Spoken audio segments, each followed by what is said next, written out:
سیرت مصطفیٰ صلی اللہ علیہ وآلہ وسلم کی قسط نمبر 58 آج شروع کی جائے گی۔ ہم پچھلی قسط میں ذکر کر رہے تھے اسود رائی کی شہادت کا۔ حضرت اسود رائی رضی اللہ تعالیٰ عنہ اسی قلعہ کے جنگ میں شہادت سے سرفراز ہوئے۔ ان کا واقعہ یہ ہے کہ یہ ایک حبشی تھے جو خیبر کے کسی یہودی کی بکریاں چرایا کرتے تھے۔ جب یہودی جنگ کی تیاریاں کرنے لگے تو انہوں نے پوچھا کہ آخر تم لوگ کس سے جنگ کے لیے تیاریاں کر رہے ہو؟ یہودیوں نے کہا کہ آج ہم اس شخص سے جنگ کریں گے جو نبوت کا دعویٰ کرتا ہے۔ یہ سن کر ان کے دل میں حضور صلی اللہ علیہ وآلہ وسلم کی ملاقات کا جذبہ پیدا ہوا۔ چنانچہ یہ بکریاں لیے ہوئے بارگاہ رسالت میں حاضر ہو گئے اور حضور صلی اللہ علیہ وآلہ وسلم سے دریافت کیا کہ آپ کس چیز کی دعوت دیتے ہیں؟ آپ نے ان کے سامنے اسلام پیش فرمایا۔ انہوں نے عرض کیا کہ اگر میں مسلمان ہو جاؤں تو مجھے اللہ تعالیٰ کی طرف سے کیا اجر و ثواب ملے گا؟ آپ نے ارشاد فرمایا کہ تم کو جنت اور اس کی نعمتیں ملیں گی۔ انہوں نے فوراً ہی کلمہ پڑھ کر اسلام قبول کر لیا۔ پھر عرض کیا کہ یا رسول اللہ، یہ بکریاں میرے پاس امانت ہیں، اب میں ان کو کیا کروں؟ آپ نے فرمایا کہ تم ان بکریوں کو قلعہ کی طرف ہانک دو اور ان کو کنکریوں سے مارو، یہ سب خود بخود اپنے مالک کے گھر پہنچ جائیں گی۔ چنانچہ یہ حضور علیہ الصلوۃ والسلام کا معجزہ تھا کہ انہوں نے بکریوں کو کنکریاں مار کر ہانک دیا اور وہ سب اپنے مالک کے گھر پہنچ گئی۔ اس کے بعد یہ خوش نصیب حبشی ہتھیار پہن کر مجاہدین اسلام کی صف میں کھڑا ہو گیا اور انتہائی جوش و خروش کے ساتھ جہاد کرتے ہوئے شہید ہو گیا۔ جب حضور علیہ الصلوۃ والسلام کو اس کی خبر ہوئی تو فرمایا کہ عمل قلیل اور اجر کثیر، یعنی اس شخص نے بہت ہی کم عمل کیا اور بہت زیادہ اجر دیا گیا۔ پھر حضور صلی اللہ علیہ وآلہ وسلم نے ان کی لاش کو خیمہ میں لانے کا حکم دیا اور ان کی لاش کے سرہانے کھڑے ہو کر آپ نے یہ بشارت سنائی کہ اللہ تعالیٰ نے اس کے کالے چہرے کو حسین بنا دیا، اس کے بدن کو خوشبودار بنا دیا اور 2 حوریں اس کو جنت میں ملی۔ اس شخص نے ایمان اور جہاد کے سوا کوئی دوسرا عمل خیر نہیں کیا، نہ ایک وقت کی نماز پڑھی، نہ ایک وقت کا روزہ رکھا، نہ حج اور زکوٰۃ کا موقع ملا، مگر ایمان اور جہاد کے سبب سے اللہ تعالیٰ نے اس کو اتنا بلند مرتبہ عطا فرمایا۔ حضور صلی اللہ علیہ وآلہ وسلم کو پہلے ہی علم تھا کہ قبیلہ غطفان والے ضرور ہی خیبر والوں کی مدد کو آئیں گے، اس لیے آپ نے خیبر اور غطفان کے درمیان مقام رجی میں اپنی فوجوں کا ہیڈ کوارٹر بنایا اور خیموں، بار برداری کے سامانوں اور عورتوں کو بھی یہیں رکھا تھا اور یہیں سے نکل کر یہودیوں کے قلعوں پر حملہ کرتے تھے۔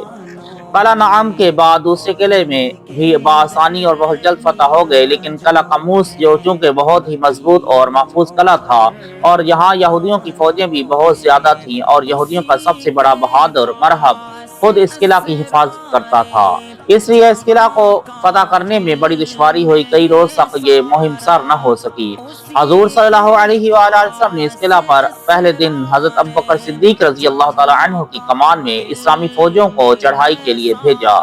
اور انہوں نے بہت ہی شجاعت اور جانبازی کے ساتھ حملہ فرمایا، مگر یہودیوں نے قلعہ کی فصیل پر سے اس زور کی تیر اندازی اور سنگماری کی کہ مسلمان قلعہ کے فاٹک تک نہ پہنچ گئے اور رات ہو گئی۔ دوسرے دن حضرت عمر رضی اللہ تعالیٰ عنہ نے زبردست حملہ کیا اور مسلمان بڑی گرمجوشی کے ساتھ بڑھ کر دن بھر قلعہ پر حملہ کرتے رہے، مگر قلعہ فتح نہ ہو سکا، اور کیوں کر فتح ہوتا؟ فاتح خیبر ہونا تو علی و حیدر کرار کے مقدر میں لکھا تھا۔ چنانچہ حضور صلی اللہ علیہ وآلہ وسلم نے ارشاد فرمایا کہ کل میں اس آدمی کو جھنڈا دوں گا جس کے ہاتھ پر اللہ تعالیٰ فتح دے گا، اور وہ اللہ اور رسول کا محب بھی ہے اور محبوب بھی۔ راوی نے کہا کہ لوگوں نے یہ رات بڑے اضطراب میں گزاری کہ دیکھیے کل کس کو جھنڈا دیا جاتا ہے۔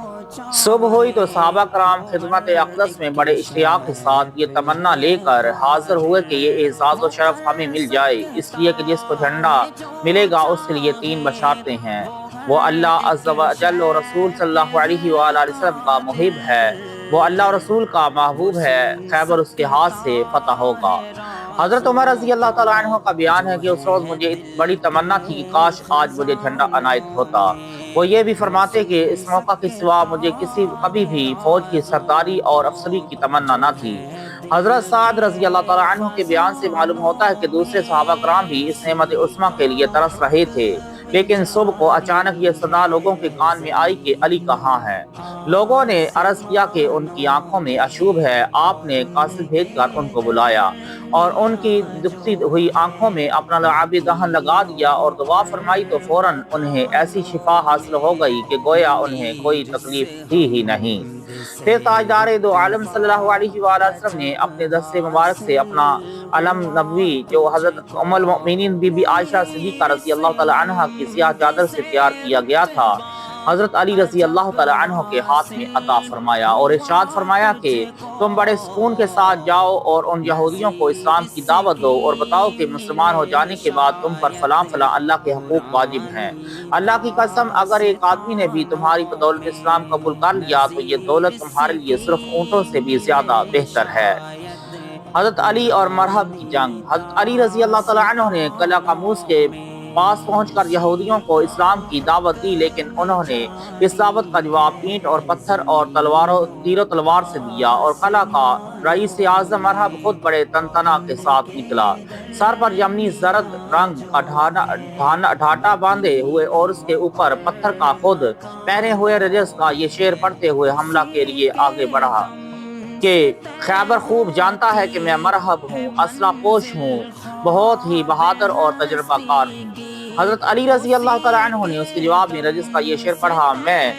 میں وہ ہوں کہ میری ماں نے میرا نام حیدر یعنی شیر رکھا ہے، میں کچھار کے شیر کی طرح ہیبت ناک ہوں۔ مرحب نے بڑے تمطراق کے ساتھ آگے بڑھ کر حضرت اللہ کے شیر پر تلوار سے وار کیا، مگر اللہ اور آپ نے ایسا پینترا بدلا کہ مرحب کا وار خالی گیا۔ پھر آپ نے بڑھ کر اس کے سر پر اس زور سے تلوار ماری کہ ایک ہی ضرب سے خود کٹا مغفر کٹا، اور ذوالفقار حیدری سر کو کاٹتی ہوئی دانتوں تک اتر آئی اور تلوار کی مار کا تڑاکا فوج تک پہنچا اور مرحب زمین پر گر کر ڈھیر ہو گیا۔ مرحب کی لاش کو زمین پر تڑپتے ہوئے دیکھ کر اس کی تمام فوج حضرت شیر اللہ پر ٹوٹ پڑی، لیکن ذوالفقار حیدری بجلی کی طرح چمک چمک کر گرتی تھی، جس سے صفیں کی صفیں الٹ گئیں اور یہودیوں کی مایہ ناز بہادر مرحب، حارث، اسیر، عامر وغیرہ کٹ گئے۔ اسی گھمسان کی جنگ میں حضرت علی رضی اللہ تعالیٰ عنہ کی ڈھال کٹ کر گر پڑی تو آپ نے آگے بڑھ کر قلعہ قاموس کا پھاٹک اکھاڑ دیا اور کواڑ کو ڈھال بنا کر اس پر دشمنوں کی تلواریں روکتے رہے۔ یہ کواڑ اتنا بڑا اور وزنی تھا کہ بعد کو 40 آدمی اس کو اٹھا نہ سکے۔ جنگ جاری تھی کہ حضرت اللہ کے شیر نے کمال شجاعت کے ساتھ لڑتے ہوئے فتح خیبر کر لیا اور حضرت صادق الوعد صلی اللہ علیہ وآلہ وسلم کا فرمان صداقت کا نشان بن کر فضاؤں میں لہرانے لگا کہ کل میں اس کو آدمی کو جھنڈا دوں گا جس کے ہاتھ پر اللہ تعالیٰ فتح دے گا، وہ اللہ اور رسول کا محب بھی ہے اور اللہ رسول کا محبوب بھی۔ بے شک اللہ حضرت مولا کائنات رضی اللہ تعالیٰ عنہ اللہ اور رسول کے محب بھی ہیں اور محبوب بھی ہیں، اور بلا شبہ اللہ تعالیٰ نے آپ کے ہاتھ سے خیبر کی فتح عطا فرمائی اور قیامت تک کے لیے اللہ تعالیٰ نے آپ کو فاتح خیبر کے معزز لقب سے سرفراز فرما دیا، اور یہ فتح عظیم ہے جس نے پورے جزیرہ عرب میں یہودیوں کی جنگی طاقت کا جنازہ نکال دیا۔ فتح خیبر سے قبل اسلام یہودیوں اور مشرکین کے گٹھ جوڑ سے نزاع کی حالت میں تھا، لیکن فتح خیبر ہو جانے کے بعد اسلام اس خوفناک نزاع سے نکل گیا اور آگے اسلامی فتوحات کے دروازے کھل گئے۔ چنانچہ اس کے بعد ہی مکہ بھی فتح ہو گیا، اس لیے کہ یہ ایک مسلمہ حقیقت ہے کہ فاتح خیبر کے ذات سے تمام اسلامی فتوحات کا سلسلہ وابستہ ہے۔ بہرحال خیبر کا قلعہ قاموس 20 دن کے محاصرہ اور زبردست مارکہ آرائی کے بعد فتح ہو گیا۔ ان مارکوں میں 93 یہودی قتل ہوئے اور 15 مسلمان جام شہادت سے سیراب ہوئے۔ اللہ تعالی ہم سب کو عمل کرنے کی توفیق عطا فرمائے اور اللہ تعالی اور نبی کریم صلی اللہ علیہ وسلم کے بتائے ہوئے راستوں پر چلنے کی توفیق عطا فرمائے، آمین۔